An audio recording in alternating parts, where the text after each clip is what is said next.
టాలీవుడ్లో ప్రతి వారం కొత్త సినిమాలు వస్తున్నా వాటిల్లో కొన్ని మాత్రమే రిలీజ్కి ముందు అటెన్షన్ని గ్రాప్ చేస్తాయి. అలా విడుదలకు ముందే బజ్ క్రియేట్ చేసుకున్న చిత్రం త్రిబాణధారి బార్బరిక్. సత్యరాజ్, వశిష్ఠ ఎన్ సింహ, ఉదయ్ భాను, సత్యం రాజేష్, క్రాంతి కిరణ్, సాంచిరాయ్, మేఘన కీలక పాత్రల్లో నటించిన ఈ చిత్రానికి మోహన్ శ్రీవాత్సవ దర్శకత్వం వహించారు. వానరా సెల్యులాయిడ్ బ్యానర్ మీద స్టార్ డైరెక్టర్ మారుతి సమర్పణలో విజయ్ పాల్ రెడ్డి నిర్మించి ప్రేక్షకుల ముందుకు వచ్చిన ఈ సినిమా ఎలా ఉందో ఇప్పుడు రివ్యూలో చూద్దాం. ఇక బార్బరిక్ కథలోకి వెళ్తే డాక్టర్ శ్యామ్ అలియాస్ సత్యరాజ్ పేరు మోసిన సైకియాట్రిస్ట్. ఆయన ప్రాణం మొత్తం మనవరాలు నిధి అలియాస్ మేఘన మీదే ఉంటుంది. కొడుకు కోడలు చనిపోవడంతో మనవరాలిని ప్రాణం కంటే ఎక్కువగా పెంచుకుంటారు. అలాంటిది ఒక్కరోజు స్కూలుకు వెళ్ళి మాయమైపోతుంది శ్యామ్ మనవరాలు. దాంతో పోలీస్ స్టేషన్కు వెళ్ళి కంప్లైంట్ ఇస్తాడు. అక్కడ ఇన్స్పెక్టర్ అలియాస్ వీటివి గణేష్, కానిస్టేబుల్ చంద్ర అలియాస్ సత్యం రాజేష్ను ఇన్వెస్టిగేషన్ కోసం పంపిస్తాడు. మరోవైపు రామ్ అలియాస్ వశిష్ఠ విదేశాలకు వెళ్ళి సెటిల్ అవ్వాలని అనుకుంటాడు. దానికోసం డబ్బులు సంపాదించడానికి ప్రయత్నిస్తూ ఉంటాడు. ఆయన స్నేహితుడు దేవ్ అలియాస్ క్రాంతి కిరణ్ జల్సాలకు అలవాటు పడి 30 లక్షలకు పైగా అప్పులు చేస్తాడు. ఆయన అత్త వాకిలి పద్మ అలియాస్ ఉదయ్ భాను ఒక ఏరియా మొత్తాన్ని డాన్లా పాలిస్తూ ఉంటుంది. మరోవైపు తప్పిపోయిన మనవరాలి కోసం వెతుకుతూ ఉంటాడు శ్యామ్.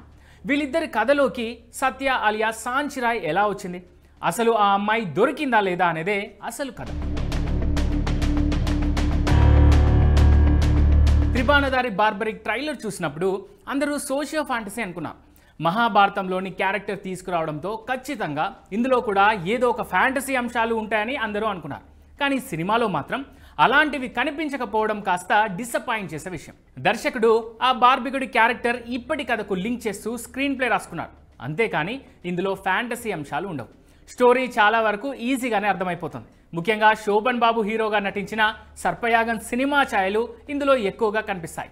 ఒక సైకియాట్రిస్ట్, ఆయన మనవరాలు మిస్ అవుతుంది. మరోవైపు ఇద్దరు కుర్రాళ్ళు ఈ కేసులో ప్రధాన అనుమానితులుగా ఉంటారు. వీళ్ళందరి చుట్టూ కథ సాగుతూ ఉంటుంది. ఫస్ట్ హాఫ్ చాలా వరకు వేగంగా వెళ్ళిపోయింది. అక్కడక్కడ చిన్న చిన్న ట్విస్టులు ఇస్తూ స్క్రీన్ ప్లే ముందుకు వెనక్కి జరిపాడు దర్శకుడు. సత్యరాజ్ మనవరాలు మిస్ అయిన తర్వాత స్టోరీలో కాస్త వేగం పెరుగుతుంది. ఇంటర్వెల్ టైంకు మంచి ట్విస్ట్ ఇచ్చి సెకండ్ హాఫ్ మీద క్యూరియాసిటీ పెంచాడు దర్శకుడు. కానీ కీలకమైన సెకండ్ హాఫ్ మాత్రం అంత వేగంగా సాగలేదేమో అనిపిస్తుంది. కథ అక్కడికక్కడే తిరుగుతున్నట్టు అనిపిస్తుంది. అమ్మాయి కేసు సాల్వ్ అయ్యే సమయంలో ఇంకాస్త పక్కడ్బందీ స్క్రీన్ ప్లే ఉంటే బాగుండేది అనిపిస్తుంది. చివర్లో ఒక ట్విస్ట్ ఇచ్చినా కూడా అది చాలామందికి ముందుగానే అర్థమైపోయింది. రెగ్యులర్ రివెంజ్ డ్రామా కోరుకునే వాళ్ళకు ఈ సినిమా పర్లేదు అనిపిస్తుంది. కాకపోతే మనం ముందుగా మాట్లాడుకున్నట్టు ఇందులో ఫ్యాంటసీ అంశాలు లేకపోవడం, ట్రైలర్ అలా కట్ చేయడంతో థియేటర్కు వచ్చే ప్రేక్షకులు ఖచ్చితంగా ఈ విషయంలో డిసప్పాయింట్ అవుతారు.